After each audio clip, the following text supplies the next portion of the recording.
Okay, sa wakas nagsalita si Attorney Harold Respicio. Di ba ganun siya? O sige, tingnan natin to. At kung meron kang gagawing kalokohan at paano mong gawin yon, gusto mo bang patahimikin yung nagsasalita at ipatanggal yung video? Mismo! Here comes Attorney's issue, challenging practically the same system. Pero si General Rio, hindi naman siya kinakasuhan. Pero alam ko na Harold, kaso agad. Bakit kaya? Yung inabas ko na video na pinatanggal nila ngayon sa Facebook, baka kasi totoong mangyayari at nakakatakot. Baka makumbinsi yung taong bayan na posible talaga ang kalokohan. At kung meron kang gagawing kalokohan at paano mong gawin yon, gusto mo bang patahimikin yung nagsasalita at ipatanggal yung video? Hindi ko alam kung anong sagot, pero kayo nang bahala. Kung yung number one suspect natin na mandaraya ngayong eleksyon, which is yung COMELEC, ay siya rin ang may access sa database ng online voting, pwedeng dayain ng COMELEC ang resulta ng online voting up to the last minute ng eleksyon.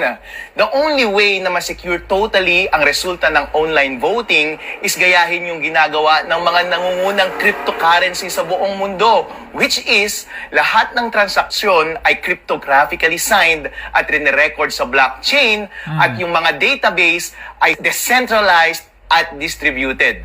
Ang downside lang nito ay pwedeng maibenta ang boto ng mga botante sa online voting. Pero okay lang ito kasi yung typical na gumagamit naman ng online voting ay yung mga OFW at hindi sila yung tipo ng tao na nagbebenta ng boto. Tama. Chairman George Garcia, naglolokohan lang tayo dito kapag walang paraan para sa isang botante na ma-verify if yung encrypted ballot ay pareho doon sa ballot na kinast nila.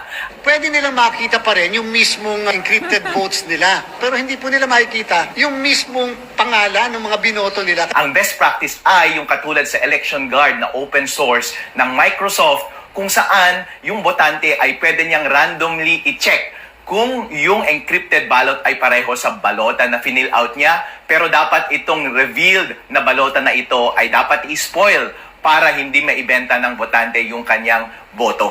No, kung titignan natin, ganito pala yung sample ng encrypted data. No? So, dito sa taas makikita natin, di ba, plain sabi dyan, ayan, plain text, mababasa natin, Bengal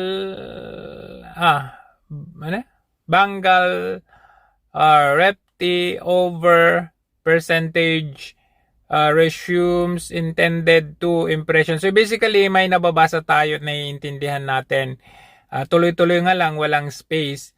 But dito sa may encryption, the encrypted text, sabi ni isa dyan, wala tayong maintindihan. So yan po ang sample nung ito, ayan. Ito po yung sample dito sa my second. The encrypted text is, ni isa wala tayong maintindihan kasi encrypted nga. Pero dyan sa ilalim niyan, meron palang meaning. So, yung meaning niyan, lalabas niyan kapag dinecrypt natin. O, ayan. The decrypted text is, o, ayan. Ganun din. Doon sa original. Paano ba ito mag-work, itong encryption na ito? Kung makikita natin dito sa my sender, napakalinaw yung kanyang message. Halimbawa sa vote, di ba? Ang iboboto mo ay si Happy Birthday. So makikita natin dyan sa plain text, sa may baba niya, plain text message unencrypted yan. So ngayon, para ma-encrypt mo yan, kailangan mong dumaan doon sa encryption process wherein merong encryption key. Nakita nyo yung encryption key na nasa baba nung kandado na yan, na ma-generate. Mag-generate siya ng encryption key. Ito na yung encrypted na message. Ibig sabihin, cipher text po yan. Ni isa, wala tayong maintindihan. Letter siya. Pero kung i-compare natin doon sa message na happy birthday, wala tayong maintindihan na not one word. Kasi, halimbawa, nakita natin S, K, H, J, K, E, lahat pala ng yan, sa kabuuan yan, happy birthday lang palang ibig niyang sabihin. So, para ma-deliver natin yan sa tatanggap ng message, kailangan niyang i-decrypt. Sa pag-decrypt, kailangan pa rin yung encryption key. Kailangan mong ipasok yung encryption key. So, yan po yung nakikita nyo yung encryption key na yan, yung hindi mo maintindihan sa baba na nakabox, yan po yung encryption key. I-decrypt mo para lalabas ulit yung message na happy birthday. So, decryption ang tawag doon. So ngayon, kung titignan natin yung mga sample ng mga nagrereklamo ngayon, halimbawa na lang ito, ayan, ito yung sinasabi ni Garcia na encrypted daw ito. Hindi po ito yung encrypted data, no? Kasi meron ka namang nakikitang halata. Ayan po. Ayan nakikita naman natin na hindi ito po yung sample ng encrypted kasi may mababasa pa rin tayo at naiintindihan natin diyan. Contest underscore ID 3B7 blah blah blah blah blah blah blah 62. Okay, number 62 point, tapos Tulfo Ben Bitag, nakalagay pa dyan, independent, yan po yung party niya. So, napaka-understood, ito po yung tinatawag pala na JavaScript or JSON.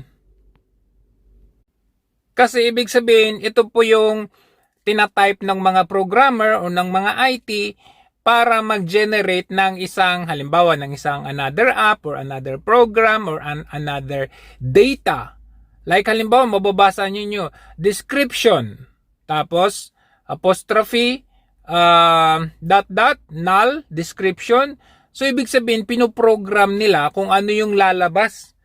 Kung ano yung lalabas, gusto nilang lumabas, ipoprogram nila. Yung mga tinatype nila.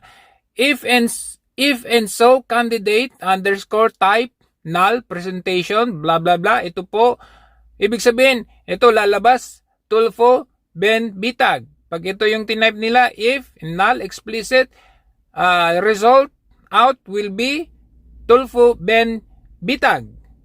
So, ganun po yan. Ang tawag po dito ay JSON, JavaScript Object Notation. Pakalinaw na ito pong si Chairman George Garcia ay nagsisinungaling po. Ginagawa na lang pong tanga, bobo yung mga botante. At ang pinaka nakakatakot dito, lack of transparency. Nakita natin, nagko-question na tayo ngayon sa COMELEC, no? Kasi tayo mismo na voter, hindi natin physically ma-verify. And in fact, meron na nga tayong screenshot, pero tayo po ay pinagpapalusutan pa nitong si Chairman Garcia na halata namang nagsisinungaling. In conclusion po, ang ating conclusion po dyan, ang let's say ang online voting offers convenience dahil hindi na natin kailangan pumunta doon mismo sa election precinct, ay highly vulnerable. Ang daling mapasukan yan.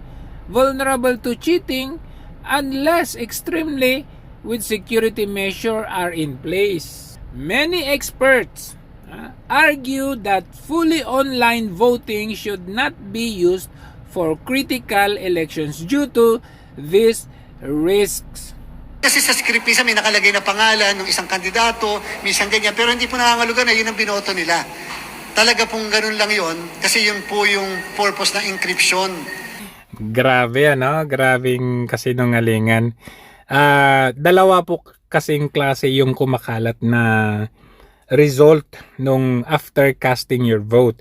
Isa ay talagang encrypted, hindi mo maintindihan mga characters. Kagaya na lamang nito. Hindi mo maintindihan, wala kang ni isang pangalan na makita dyan.